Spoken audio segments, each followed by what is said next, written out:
Good morning, children. Welcome to our Orion Public School online educational channel. Today is Saturday, and we all know that in Saturday we do activity. So this is for standard 8th, and today is your science activity, and we do activity from chapter 1 crop production and management. जी हाँ, हम लोगों ने इस chapter को पहले ही पढ़ा था, जिसमें क्रॉप प्रोडक्शन एंड मैनेजमेंट यानी कि फसल उत्पादन और उसके रखरखाव के बारे में पढ़ा था.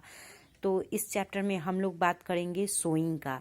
सोइंग मीन्स बीजारोपण, जिसको हम लोग बोलते हैं, यानी कि किसी बीज को रोपना पौधों में. तो जैसे कि सोइंग क्या होता है, तो what is sowing? Sowing is an important part of crop production.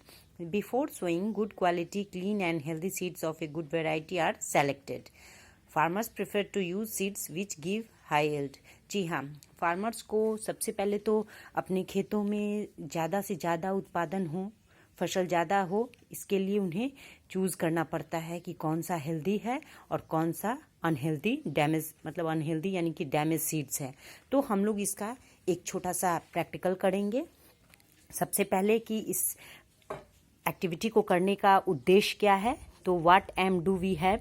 तो इस प्रैक्टिकल को करने का उद्देश्य है to separate healthy seeds from unhealthy damage seeds. जी हाँ, हमें कुछ बीजों में से अलग करना है. किसको?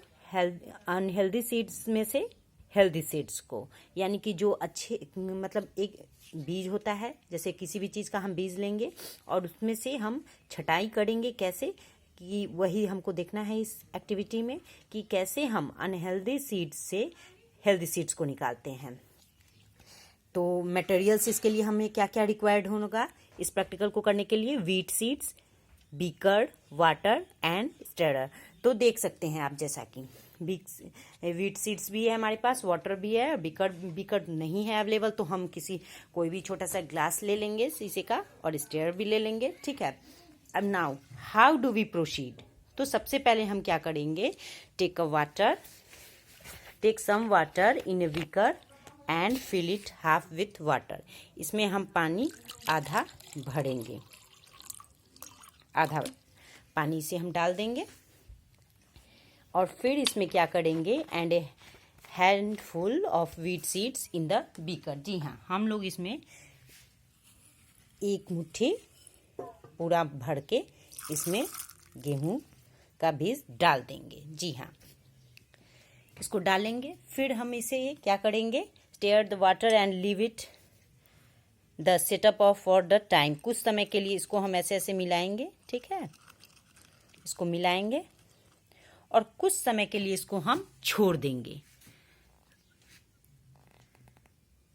सेटअप फॉर सम टाइम, कुछ समय के लिए छोड़ देंगे. फिर ऑब्जर्व द सीड्स केयरफुली. इस सीड्स को आप केयरफुली ऑब्जर्व कीजिए. आप क्या ऑब्जर्व करते हैं? What do we observe? We observe that some seeds settle down while some floats on the surface of water. जी हाँ, हम लोगों ने क्या ऑब्जर्व किया कि कुछ सीड्स जो हैं वो पानी के सतह पे नीचे बैठ गए और कुछ सीड्स जो हैं वो फ्लोट से हो रहे हैं, यानी कि ऊपर की ओर तैर रहे हैं. आप देख सकते हैं. What is the result? अब इसका परिणाम क्या निकला?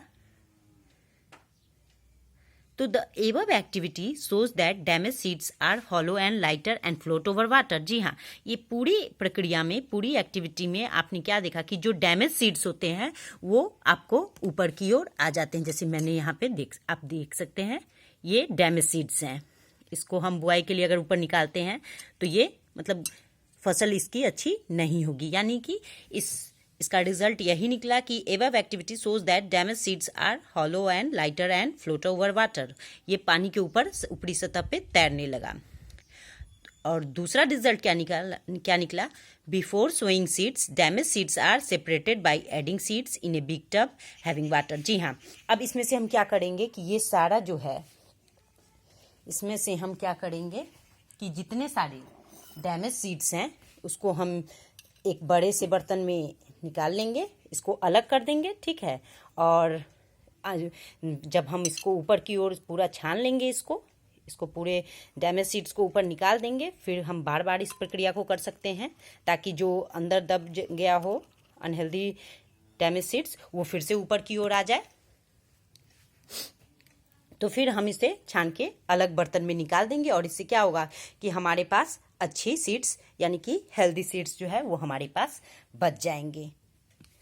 अब व्हाट आर द प्रिकॉशन? कोई भी एक्टिविटी करने से पहले इन साइंस में हमें कोई भी एक्टिविटी करने से पहले कुछ प्रिकॉशन भी बरतने पड़ते हैं, यानी कि कुछ सावधानियां बरतनी पड़ती है। स्टीयर द सीड्स केयरफुली, सबसे पहले तो हम इसको आराम से आसानी से, ठीक है, और इसको हिलाएंगे।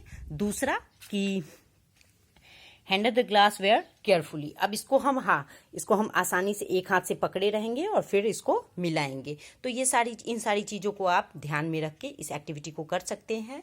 और हाँ, आप लोगों में से बहुत सारे ऐसे बच्चे हैं जो कि अपने गाँव में जाते होंगे, जब घर पे जाते होंगे, गाँव में जाते होंगे तो अक्सर देखते होंगे कि किसान लोग जो है पहले बीज की बुआई के लिए ऐसे ही करते हैं। मैंने भी देखा। One day I saw my father put some wheat seeds in a vessels and pour some water on them. After a few minutes, some seeds started to float on top. I wonder why some seeds float on water. जी हाँ, वैसे ही आप मेरे मन में जैसे ही ख्याल आया वैसे ही आपके मन में भी ये ख्याल आ सकता है होगा कि हाँ आखिर क्यों।